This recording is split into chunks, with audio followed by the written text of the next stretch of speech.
Thôi chết nó này về zoom về mà zoom phải bay hiện bay đây bay mày thì bây giờ trong mai mấy bấy nhưng cắt với gọt bàn này vô cái đao với tụi pê nhưng cái đất trong bên thì còn vô chọn đây nhá cơ trò đó ở phía bạn anh ấy cho đá anh ấy to vì cái đất trong rồi nhỉ khi nào tụi bảo cái đất trong này nè nào cái đất trong tí nhỉ làm định nhé về cái đây chắc khi mà bay mấy đó là bay hả hay cái po với tiệp này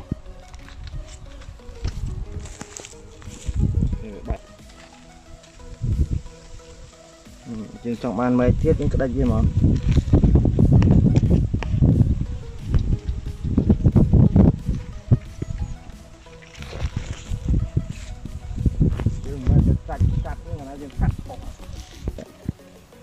về đây vậy nữa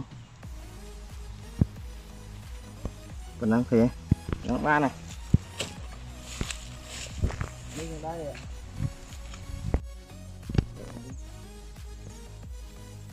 mới này dụ em làm ấy ăn vót cái đây trôi là hột đài chân cả muốn việc đọc này thì muốn mà việc đọc một pì và món này cái nhé làm cái đây mùi tiết chẳng phải bài mọc bay hẳn đi cái đây mùi tiết bài mọc bay đi kia chẳng việc lang mày ăn vào mùi thì dụ em mà làm này đến cho ai to thơ tiết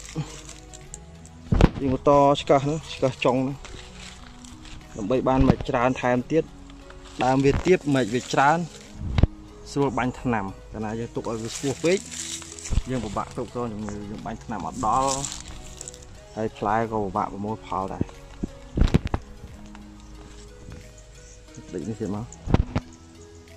thấy mơ luôn tất cả dùng một năm có một tiền mày xa kha tràn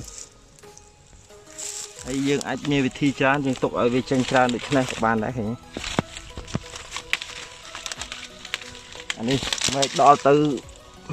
pi buồn của môi một mày cái sạch đấy xoáy mình lên sạch thì trong một vài mày thay tiếp không cắt cái này chứ cắt về tập bảo về ở đó đấy bệnh mày có xả này chứ còn là do mẹ đai cọc trong một lộn nữa cọc về chẳng tới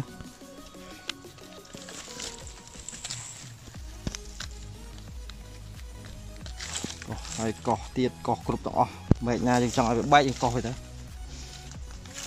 này hiện đây